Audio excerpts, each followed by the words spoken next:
안녕하십니까. 오늘은 이제 지난 시간에 이어가지고 이제 문제풀이에 있어서 이제 객관식 모의고사를 어떻게 봐야 하는지, 그 다음에 객관식 답안지 작성을 어떻게 하는지에 대해서 설명을 드리도록 하겠습니다. 이 내용을 실천하면은 시험 당일 이제 실제 객관식 문제풀이에 이제 큰 도움이 될 수 있을 겁니다. 제가 이 이제 문제풀이 절차에 있어서 이 모의고사부터 이 실제 시험까지를 설명을 좀 전부 드리려고 했는데 이 시간이 꽤 걸릴 것 같아 가지고 일단 좀 잘라 가지고 이 모의고사와 객관식 답안지 작성법을 오늘 설명드리고, 다음 시간에 시험 당일 실제 시험 후 반드시 할 일에 대해서 설명을 드리도록 하겠습니다. 그래서 이제 이 합격 공식을 한번 보시고, 그 다음 시험 공부 전략은 제가 말씀드렸듯이 이제 기본 강의 듣고, 그 다음에 요약 강의 듣고 핵심 녹음한 다음에 그 속청독, 그 다음에 문제풀이하고 틀린 문제를 녹음해서 녹음한 거 속청독하는 것이라는 이 큰 이제 뼈대를 이제 설명을 드렸고, 이 문제풀이, 그 다음에 틀린 이제 뭐 녹음하고 이제 속청독하고, 그 다음에 이제 실제 시험까지 이제 이어지는 이 일련의 과정을 좀 더 이제 구체적으로 살펴보면은, 일단은 이제 객관식과 주관식으로 나뉘고 절차는 같습니다. 그래서 객관식을 일단 먼저 보면은 지난 시간에 이제 문제풀이 시작부터 요 뭐 1, 3개월 사이에 그 속청독까지 설명드렸고, 오늘 이제 모의고사, 그 다음에 이 객관식 답안지 작성법에 대해서 이제 설명을 드리겠습니다. 그래서 이 제가 모의고사는 비유하기를 뭐 축구 선수라면은 이제 실제 시험일에 이제 실제 시합일에 경기할 그 상대팀하고 실력이 비슷한 그 초청팀을 초청해가지고 이제 경기하는 거에 비유했지 않습니까? 굉장히 중요한 그 과정이 이제 모의고사입니다. 그래서 이 모의고사를 통해서 반드시 두 가지를 얻을 수 있어야 됩니다. 먼저 첫 번째, 실전 경험을 얻을 수 있어야 됩니다. 그리고 두 번째로 자신의 현재 위치, 수준, 다른 수험생에 비해서, 그 다음에 또 자기 자신만의 뭐 이 점수 수준 뭐 이런 거를 반드시 파악할 수 있어야 되겠습니다. 그래서 이 모의고사를 통해서 첫 번째 실전 경험을 이제 쌓게 되는데, 일단 이 모의고사가 보통 한 차례만 있는 경우보다는 이제 보통 시험 때까지 몇 차례가 있으니까, 그래서 그 몇 차례의 모의고사 때마다 그 모의고사 전날까지 어떻게 공부하는 게 가장 효율적인지, 또 모의고사 시험 당일은 어떻게 공부해야 가장 또 효율적인지, 그 다음에 모의고사 칠 때는 어떤 식으로 문제를 풀어야 하는지, 또 내가 어떤 실수를 하고 있는지, 또 시간은 잘 맞추어서 뭐 모자라지 않게 잘 보는지, 또 그 휴식 시간에 무엇을 공부하는 게 또 효율적이고 준비물은 무엇이 필요한지, 이런 것들을 시험 치면서 또는 휴식 시간에 생각이 날 때마다 반드시 기록을 합니다. 그래서 이 기록된 내용을 집에 와서 반드시 그 뭐 수정할 사항, 준비할 사항, 또 좀 더 효율적인 부분 뭐 이런 것들을 정리해 가지고 나머지 이제 공부할 때라든가 모의고사 볼 때, 그다음 본시험 칠 때 이런 것들을 응용할 수 있어야 합니다. 그래서 어떻게 보면 모의고사는 자기 자신을 실험 대상으로 해 가지고 그 실제 시험의 실험 대상으로 해서 실험을 하는 과정이라고 또 볼 수도 있겠습니다. 그 다음에 이제 우리나라 시험은 시간이 보통 제 경험으로는 굉장히 이제 좀 부족한 경우가 많습니다. 그래서 이 시간 체크를 잘하는 게 또 아주 핵심인데, 보통 그 시계를 뭐 한 개 가져가는 것보다는 저 같은 경우는 이제 2개 이상 이제 꼭 이제 필요하다고 생각하는데, 일단 한 개는 즉 뭐 시계나 뭐 스톱워치가 있다면은 그냥 뭐 우리 그 아날로그 시계 24시간 이렇게 표시되는 아날로그 시계라든가 뭐 디지털 시계 이런 것들로 해서 우리가 평상시에 보는 그 시간 흐름대로 이제 보도록 하고, 왜냐면은 보통 수험 시간이 뭐 9시부터 10시 이렇게 시간별로 다 끊어지는 게 아니고 9시 반부터 뭐 10시 50분까지 이런 식으로 시간이 좀 이렇게 딱딱 끊어지지 않기 때문에 9시 반부터 10시 50분이라는 것을 우리가 이 일반 시계를 가지고, 우리 평상시에 보는 시계를 가지고 체크를 하고, 그 다음에 또 다른 시계나 스톱워치로 뭘 하는가 하면은, 예를 들어서 그 시험 1교시 보는 시간이 우리가 뭐 1시간이라고 한다면은 이 시간 앞에서 이렇게 우리가 보는 거는 지금 몇 분이 남았는지가 좀 계산하기 힘들지 않습니까? 시간도 없는데. 그런데 이 다른 시계나 스톱워치 그 동작을 눌러 놓으면은 이 경과된 시간이 나오지 않습니까? 10분, 20분, 30분 이렇게 경과되는 시간이 나오니까 뭐 1시간짜리 시험이라고 하면은 지금 30분 경과됐으면 30분밖에 안 남았잖아요. 그러면은 30분 남은 상황에서 내가 이제 문제를 어떻게 풀고 뭐 어떻게 할 것인지 이런 전략을 또 세워야 되거든요. 그래서 이 시계는 2개 이상을 가지고 가서 이런 식으로 활용을 하면 되겠습니다. 그리고 이제 제가 전 시간에도 설명드렸듯이 이제 문제가 딱 나오면은 이 문제가 뭐 틀린 것을 고르라는 것이 아니면은 맞는 것을 고르라는 것인지 이것을 그 문제에다 표시하라고 했죠. 그래서 이제 뭐 문제풀이 할 때는 뭐 그 문제집 같은 경우에는 이렇게 미리 표시하면 좀 실전 느낌이 안 되니까 못 하더라도 모의고사 때는 반드시 이 연습을 해야 됩니다. 이게 연습을 안 하면은 실전에 가서 이걸 자기도 까먹게 됩니다. 까먹게 되면 이제 무슨 일이 생겨가면은 틀린 것을 고르라고 했는데 자기도 모르게 실수로 맞는 것을 체크하고 그 다음 문제로 넘어가는 이런 실수를 할 수가 있습니다. 그래서 이 OX를 표시하는 이유는 이제 그런 실수를 절대 방지하고 뭔가 확 이렇게 뭐 실수할 가능성이 이렇게 줄어들지 않습니까? 예, 그렇게 하면 되겠습니다. 그 다음에 문제풀이에 당연히 뭐 극도로 집중을 해야 되고 또 시간이 굉장히 부족하기 때문에 보통 문제 푸는 속도를 올려줘야 됩니다. 그래서 초집중판을 이용해서 이제 문제를 이제 풀라고 제가 뭐 앞에서 말씀드렸고 이 상위법은 6강을 참조하시면 되겠습니다. 그 다음에 이제 개마다 굉장히 차이가 있는데 그 주의력이 굉장히 약한 분들이 있습니다. 저도 좀 주의력이 산만한 경우인데 그래서 저도 뭐 실제로 집중력 안경을 착용해서 시험을 본 경우가 많습니다. 그래서 그 집중력 안경이라는 것은 이제 이 시력이 앞에 있는 책 같은 것만 좀 볼 수 있도록 이 측면이 좀 차단이 되어 있다든가 아니면은 뭐 좀 이 뭐 성분이 약간 특수 성분이 있어서 약간 뭐 집중력을 올려주는 그런 효과가 있는 안경 같은 것을 이제 집중력 안경이라고 하는데 이게 도움이 됩니다. 저도 실제로 공부할 때도 뭐 시험 볼 때도 이용을 해봤습니다. 그리고 또 집중력 안경에 대해서는 5강을 참조하시면 되고 또 보시면은 제가 또 이렇게 관련된 또 안경을 이렇게 제공하고 있는 것이 있으니까 또 참조하시면 되겠습니다. 그 다음에 또 집중력을 향상시키는 또 쉬운 방법 중에 껌을 씹는 방법이 있다고 제가 5강에서 설명을 드렸는데 이 자세하게 왜 껌이 굉장히 도움이 되는지 나와 있습니다. 그래서 이 껌 씹는 거는 공부할 때도 이용을 해보고 시험 칠 때도 이용해보면서 집중력이 향상되는지 또 껌을 잘 이용해 보시면 되겠습니다. 그 다음에 이제 문제가 모두 쉬운 게 아니고 이제 어려운 문제가 나오게 되는데 이 어려운 문제를 끙끙 풀지도 못하면서 잡고 있으면 이제 시간을 굉장히 소비하기 때문에 그 문제 번호에다가 V 체크를 한 다음에 그 다음 문제를 풉니다. 그리고 다른 문제를 다 푼 후에 답안도 작성하고 그래도 남는 시간이 있을 때 이 못 푼 문제로 돌아와서 이 문제를 다시 이제 풀어 보시면 되겠습니다.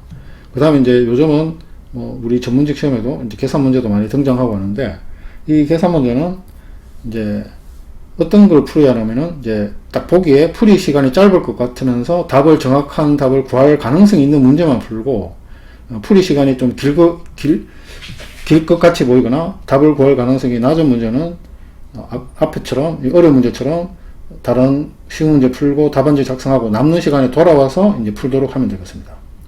그리고 이렇게 이제 했는데도 불구하고 최종적으로 풀 수 없는 문제들이 반드시 있습니다. 그러면 이제 이 문제들을 그냥 아무 생각 없이 그냥 아무 답이나 체크하는 것보다는 이것도 이제 확률적으로 좀 더 찍더라도 확률적으로 정답을 찍을 확률을 높이는 방법이 있습니다. 그게 무엇인가 하면은 일단 이제 푼 문제들을 답안지에 모두 체크하고 이제 각 그 답 1번부터 예를 들어서 40번까지 있다고 하면은 그 중에 지문 1번이 답이 몇 개가 뭐 예를 들어서 뭐 8개가 나오고 2번 답이 뭐 7개가 나오고 3번 답이 5개 나오고 4번 답이 10개 나오고 5번 답이 9개 나오면은 이 중에서 가장 그 답이 적었던 그 지문이 뭐 3번이라고 칠 때 그러면은 이제 못 푼 문제가 뭐 5문제가 있다. 이러면은 이 5문제의 답을 이 3번 지문을 찍는 겁니다. 왜 이렇게 하는가 하면은 그 특정 지문이 너무 이제 정답 개수가 많게 되면은 그 번호를 찍은 사람은 수험생이 유리하지 않습니까? 그러니까 아무래도 1번부터 5번까지 그 답 수가 좀 유사하게 이제 분포되도록 이렇게 하는 걸로 알고 있기 때문에 이 자기가 체크한 답 중에서 가장 적은 개수가 있는 지문을 찾아서 그 못 푼 문제들의 답을 모두 그 지문 번호로 체크를 하면 되겠습니다. 그 다음에 우리가 모의고사를 통해서 얻어야 할 것이 이제 자신의 수준 파악입니다. 그래서 모의고사를 통해서 실전 경험과 자신의 현재 다른 수험생 대비해서 수준, 위치, 그 다음에 자기 자신만의 현재 상황 이런 것을 파악하는 게 굉장히 중요합니다.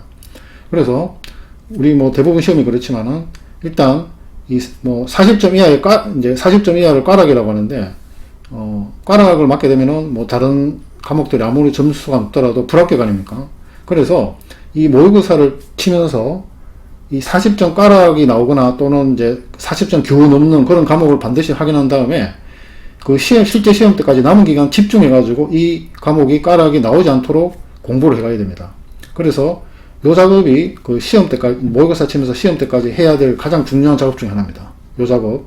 그래서 이것을 이제 이 모의고사를 통해서 이제 이런 과목을 또 이제 잡아내서 꽈락이 나오지 않도록 하는 작업이 필요하고, 그 다음에 이제 꽈락이 없다 하더라도 전체 과목 평균해가지고 60점이 이제 넘어야 되지 않습니까? 뭐 5과목이라고 하면 5과목 평균해서 60점이 넘어야 하는데, 이 평균했을 때 60점이 모자라면 또 불합격이고, 따라서 이 60점이 잘 안 나오는 수험생이 있다면은 이제 시험일까지 남은 기간 동안에 이 평균 60점을 넘을 수 있는 전략을 잘 수립해야 됩니다.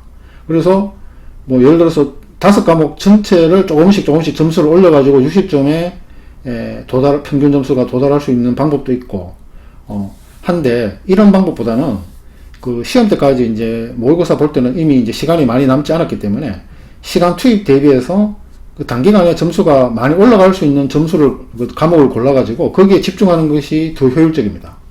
왜냐면은 어떤 뭐 어려운 과목 같은 경우는 예를 들어서 회계학 같은 거, 이런 과목은 단기간에 굉장히 열심히 한다고 해서 그 점수가 이렇게 샥 올라가고 이런 일이 생기지 않거든요.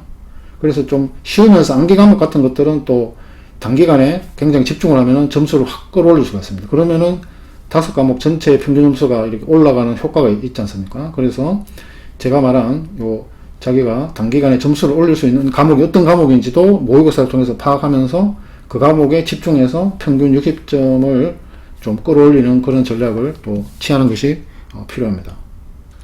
그리고 학원에서 이제 시험을, 모의고사를 보게 되면 그 성적 순위라든가 뭐 점수 같은 게 보통 이렇게 공개되는 경우가 있는데, 그때 자신의 이제 위치가 어느 정도를 파악할 수 있는데, 중요한 것은 이게 절대적인 게 절대 아니라는 겁니다.